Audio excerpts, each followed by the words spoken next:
আসসালামু আলাইকুম। আশা করি সবাই ভালো আছেন। আমি এখন সাউথ আফ্রিকার একটা জনবহুল একটা গ্রামের মধ্যে আছি। আর আপনাদের একটা অসাধারণ একটা জিনিস দেখাবো। সেই বাড়ির নামটি হচ্ছে ভূতের বাড়ি। এই নামটা এবং এই বাড়িটা আপনাদের দেখাবো আজকে। চলুন দেখা যাক।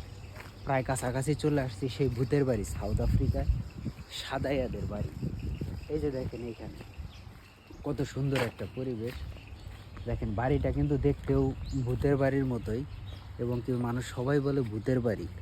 আর আশেপাশের যে জয় জঙ্গলগুলো দেখেন ঠিক তেমনই ভূতের ভূতের বাড়ির মতোই, কারণ এইখানে কিন্তু মানুষ কিন্তু বসবাস করে অনেক। এই যে হাতের বাম পাশে দেখেন বাড়িগুলো কিন্তু অনেক দামি দামি, আর এখানে জায়গাগুলো অনেক এক্সপেন্সিভ। আর এরা লাক্সারিভাবে বসবাস করতে খুবই ভালোবাসে। একটা গ্রামের ভিতরে ঢুকে গেছি। গ্রামটা অনেক সুন্দর আর কি, আমার কাছে দেখতে অনেক ভালো লাগে। আর কে কোথা থেকে দেখছেন ভিডিওটা অবশ্যই একটু জানাবেন, আর ভালো লাগলে লাইক কমেন্ট শেয়ার করবেন। তো দেখেন হাতের ডান পাশে ভিউটা কিন্তু অসাধারণ একটা ভিউ। দেখেন গাছপালাগুলো, ঋতু পরিবর্তন হচ্ছে, গাছের পাতা বদলাচ্ছে। সাউথ আফ্রিকার কিছু কিছু জায়গা আসলে দেখতে অনেক সুন্দর লাগে। আর এখন কিন্তু অনেক শীত, সাউথ আফ্রিকাতে প্রচুর পরিমাণ ঠান্ডা এখন। এই যে দেখেন হাতের বাম পাশে হচ্ছে মাউন্টেন, বড় মাউন্টেন। আর গাছপালাগুলো দেখতে অনেক সুন্দর আশেপাশ দিয়ে।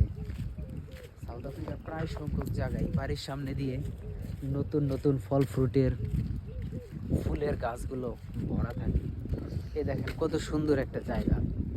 জায়গাটা এই বাড়ির মালিকের, এখানে শুধু বাগান করে রাখছে একটু এনজয় করার জন্য, আনন্দ ফুর্তি করার জন্য।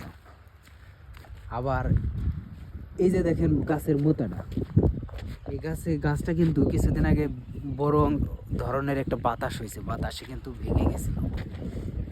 তো কিছু কিছু জায়গা আছে ফাঁকা জায়গায় প্রচুর পরিমাণ বাতাস।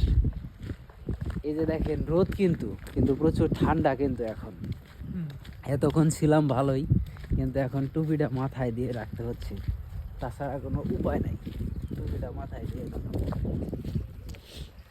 আস্তে আস্তে সামনের দিকে যাইতে আরও বন আর বন জঙ্গল, শুধু বন আর বন। ওইদিকে ঢুকবেন, মোটামুটি 2-3 দিন হাঁটবেন, কোনো ঘরবাড়ি পাবেন না, কোনো কিছুই পাবেন না ওই পাশে। কিন্তু রাস্তার এই যে হাতের বাম পাশে দেখান ভাই একটু, এই পাশটাতে অনেক বাড়িঘর আছে। দেখেন লাক্সারি বাড়িঘর, যারা নাকি যারা মিলিয়নার তারা বসবাস করে